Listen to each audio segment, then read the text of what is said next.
अध्याय 5 जीवन की मौलिक इकाई सब्जेक्ट साइंस बायो क्लास 9। मैं सहायक शिक्षक बंगला कन्या मिडिल स्कूल सारम गोमिया। यह वीडियो का चौथा भाग है और मैं विकास कुमार रंजन। इस वीडियो में आप जान पाएंगे कोशिका भित्ति को, क्रियाकलाप 5.6 को, तीसरा केंद्रक तथा कोशिका द्रव्य को और पृष्ठ संख्या 70 के प्रश्न को।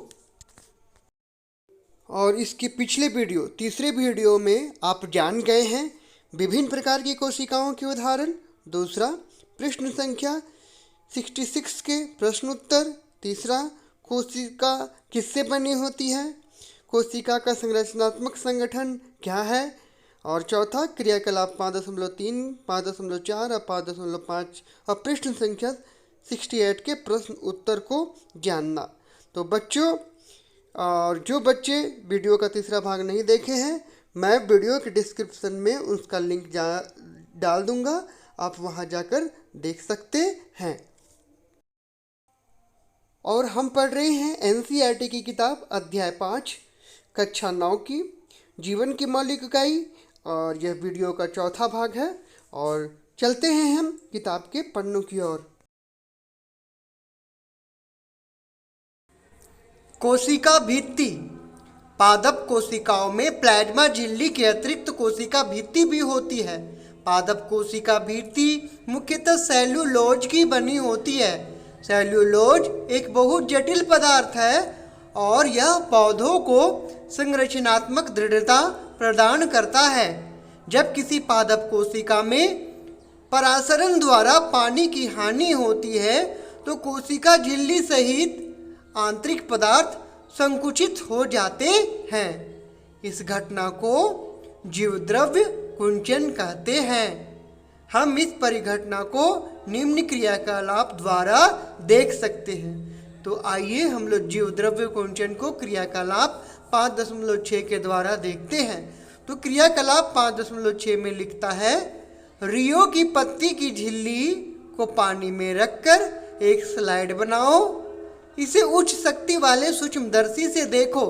छोटे छोटे हरे कण दिखाई देंगे, इन्हें क्लोरोप्लास्ट कहते हैं। इनमें एक हरा पदार्थ होता है जिसे क्लोरोफिल कहते हैं। इस स्लाइड पर शक्कर अथवा नमक का सांद्र विलयन डालो। 1 मिनट प्रतीक्षा करो और इसे सूक्ष्मदर्शी से देखो। हम क्या देखते हैं? और अब रियो की पत्तियों को कुछ मिनट तक जल में उबालो। इसमें पत्तियों को सभी कोशिकाएं मर जाएंगे। अब एक पत्तियों को स्लाइड पर रखो और इसे सूक्ष्मदर्शी से देखो। स्लाइड पर रखी इस पत्ती पर शक्कर अथवा नमक का सांद्र विलयन डालो। 1 मिनट प्रतीक्षा करो और पुनः सूक्ष्मदर्शी से देखो। हम क्या देखते हैं? क्या अब जीवद्रव्य का कुंचन हुआ? तो आइए इस क्रियाकलाप को हम करके देखते हैं।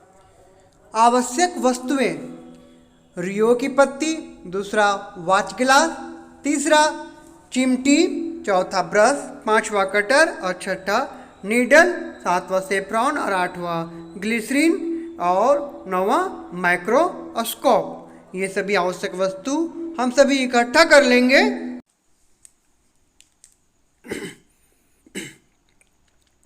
अब हम पत्ती को लेकर तिरछा काटेंगे और उससे झिल्ली निकालने का प्रयास करेंगे।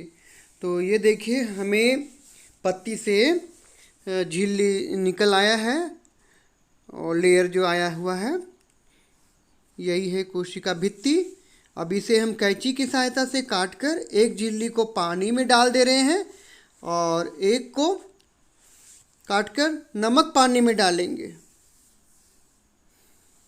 और उसमें कुछ बूंद सेफ्रीन की डालेंगे और करीब 10 या 8 मिनट तक छोड़ देंगे। और कुछ देर रखने के बाद इसे पानी से धो देंगे। उसको ब्रश की सहायता से निकालकर हम धो देंगे और स्लाइड में रखेंगे। और दूसरे वाले को भी यही प्रक्रिया करना है। सुई की सहायता से पूरी अच्छी तरह से फैला देंगे क्योंकि वो मुड़ना नहीं चाहिए। और फिर दोनों को यही प्रक्रिया करना है और उस पर कुछ बूंद ग्लिसरीन की डालेंगे और स्लाइड पर फैला देंगे और सूक्ष्मदर्शी की सहायता से हम देखेंगे तो बिना पानी वाला में हमें क्लोरोप्लास्ट दिखेगा, वो आकृति में दिखेगा।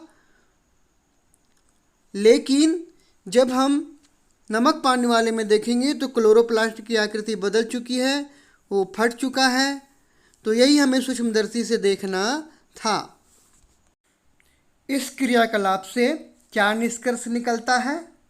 इससे पता लगता है कि केवल जीवित कोशिकाओं में ही परासरण द्वारा जल अवशोषण की क्षमता होती है, न कि मृत कोशिकाओं में।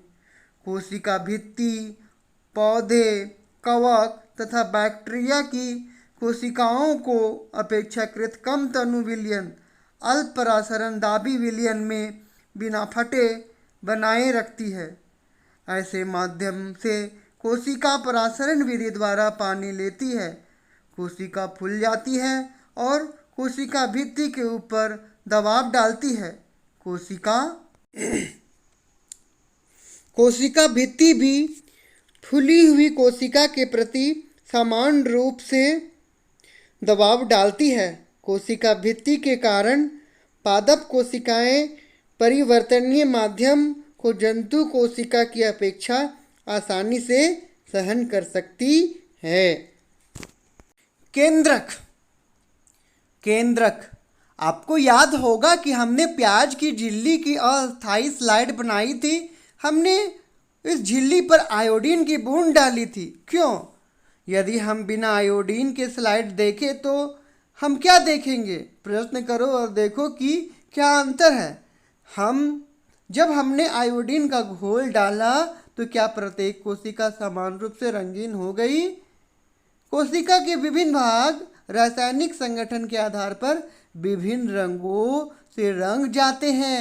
कुछ क्षेत्र अधिक गहरे रंग से प्रतीत होते हैं तो कुछ कम।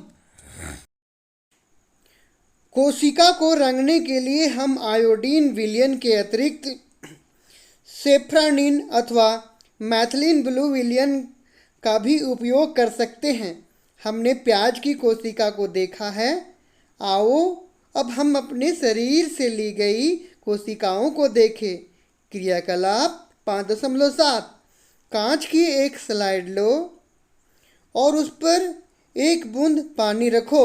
आइसक्रीम खाने वाली चम्मच से अपने गाल के अंदर की खाल को धीरे से खुरचो। क्या चम्मच पर कोई वस्तु चिपक गई? सुई की सहायता से इसे स्लाइड पर समान रूप से फैलाकर रखो। इसे रंगने के लिए एक बूंद मैथिलीन ब्लू की डालें। सूक्ष्मदर्शी द्वारा अवलोकन के लिए स्लाइड तैयार है। इस पर कवर स्लिप रखना ना भूलें। अब हम देखते हैं कोशिकाओं की आकृति कैसी है। इस आकृति को एक पेपर कागज पर बनाएं। क्या आप कोशिका के मध्य में एक गहरे रंग वाली गोलाकार अथवा अंडाकार डॉट की तरह की संरचना देख रहे हैं? यह संरचना को केंद्रक कहते हैं। क्या इसी प्रकार की संरचना प्याज की झिल्ली में भी थी? आइए इस प्रयोग को हम करके देखते हैं। आवश्यक सामग्री: ice cream stick, watch glass, slide, cutter, सुई, मैथिलीन ब्लू और सूक्ष्मदर्शी। इन सभी आवश्यक सामग्री को इकट्ठा कर हम प्रयोग आरंभ करेंगे, क्रियाकलाप को आरंभ करेंगे।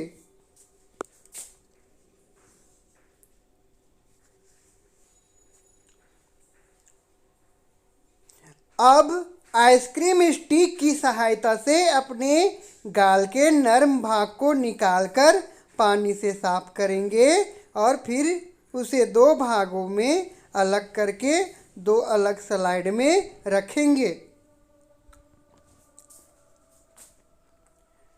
पहले भाग में मिथाइलिन ब्लू की कुछ बूंद डालेंगे तथा दूसरे भाग में सेफ्रानिन की कुछ बूंद डालेंगे।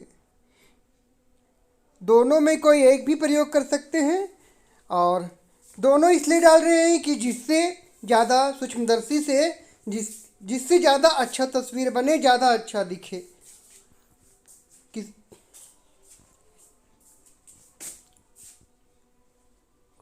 अब इसको ब्रश की सहायता से फैला देंगे कि कहीं पर भी एयर ना रहे, हवा ना रहे। फिर उसे स्लाइड से ढक देंगे।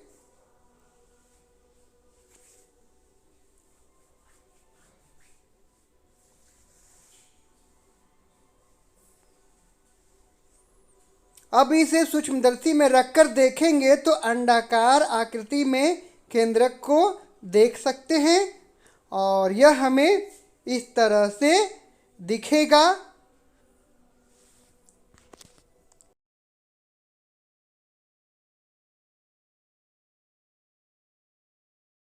अब इस क्रियाकलाप के बाद हम किताब की ओर ध्यान देते हैं तो लिखता है केंद्रक के चारों ओर दोहरी परत का एक अस्तर होता है जिसे केंद्रक झिल्ली कहते हैं।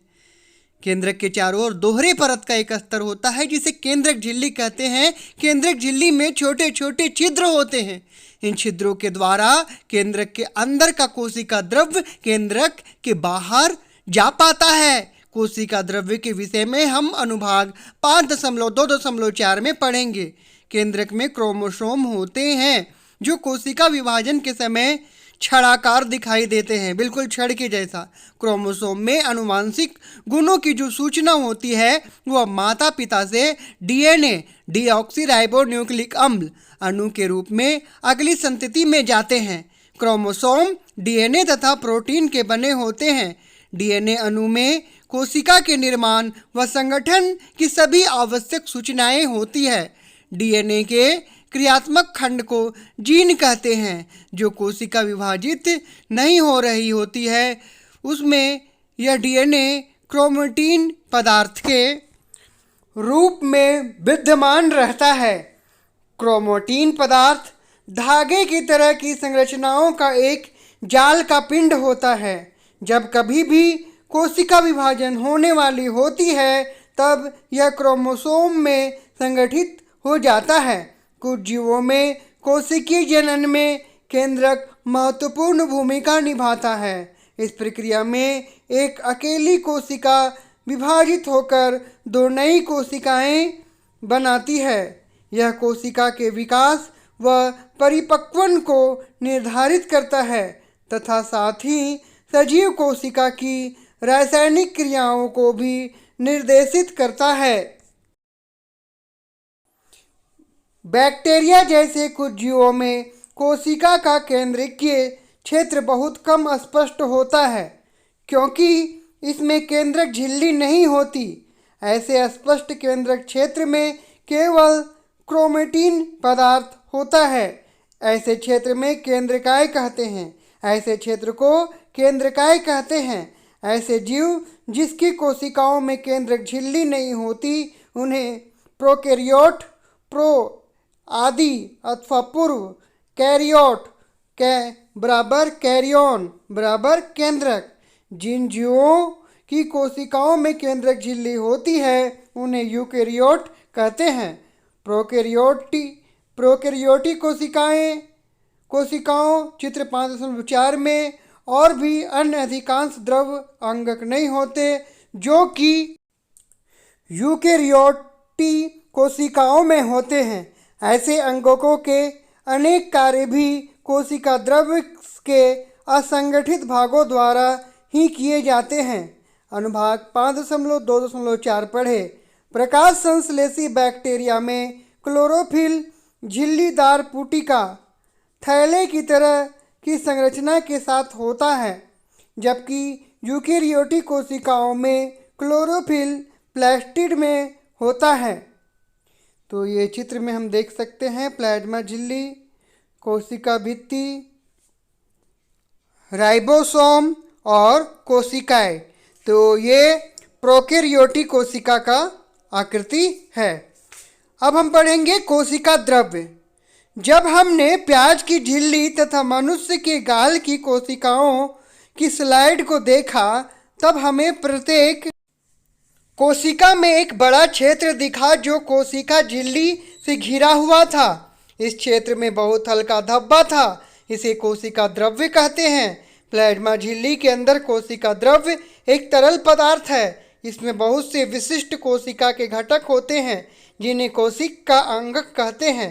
प्रत्येक अंगक कोशिका के लिए विशिष्ट कार्य करते हैं।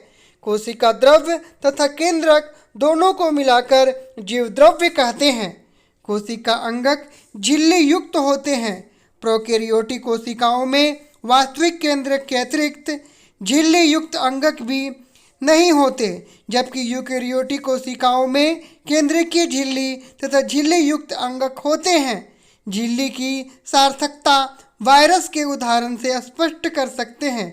वायरस में किसी भी प्रकार की झिल्ली नहीं होती और इसलिए इसमें जीवन के गुण तब तक लक्षित नहीं होते जब तक कि यह किसी सजीव के शरीर में प्रविष्ट करके कोशिका की मशीनरी का उपयोग कर अपना बहुगुणन नहीं कर लेता। अब हम प्रश्न की ओर बढ़ते हैं। क्या अब आप निम्नलिखित तालिका में दिए गए रिक्त स्थानों को भर सकते हैं जिससे कि प्रोकैरियोटी तथा यूकेरियोटी कोशिकाओं में अंतर स्पष्ट हो सके। तो प्रोकैरियोटी कोशिका, पहला है आकार प्रायः छोटा 1 से 10 माइक्रोन, इसको म्यू पढ़ेंगे हम लोग, तो 1 mu metre is equal to 10⁻⁻6 metre. अब म्यू माइक्रोन होता है। और दूसरा है केंद्रकीय क्षेत्र, स्पष्ट केंद्रक क्षेत्र होता है और इसे केंद्रकाय कहते हैं। क्रोमोसोम एक झिल्ली युक्त कोशिका अंगक अनुपस्थित। यूकेरियोटिक कोशिका, पहला आकार प्रायः 5 से 100 माइक्रोमीटर म्यू मीटर। केंद्रकीय क्षेत्र सुस्पष्ट जो चारों ओर से केंद्रकीय झिल्ली से घिरा होता है। क्रोमोसोम एक से अधिक, क्रोमोसोम इसमें एक से अधिक होता है। और चौथा है झिल्ली युक्त कोशिका अंगक उपस्थित, तो चौथा में भराएगा झिल्ली युक्त कोशिका अंगक उपस्थित। तो इस तरह से हम प्रोकैरियोटिक कोशिका और यूकेरियोटिक कोशिका में अंतर प्राप्त कर चुके हैं और आशा होगी कि आप समझ गए होंगे और हम मिलेंगे अगले वीडियो में।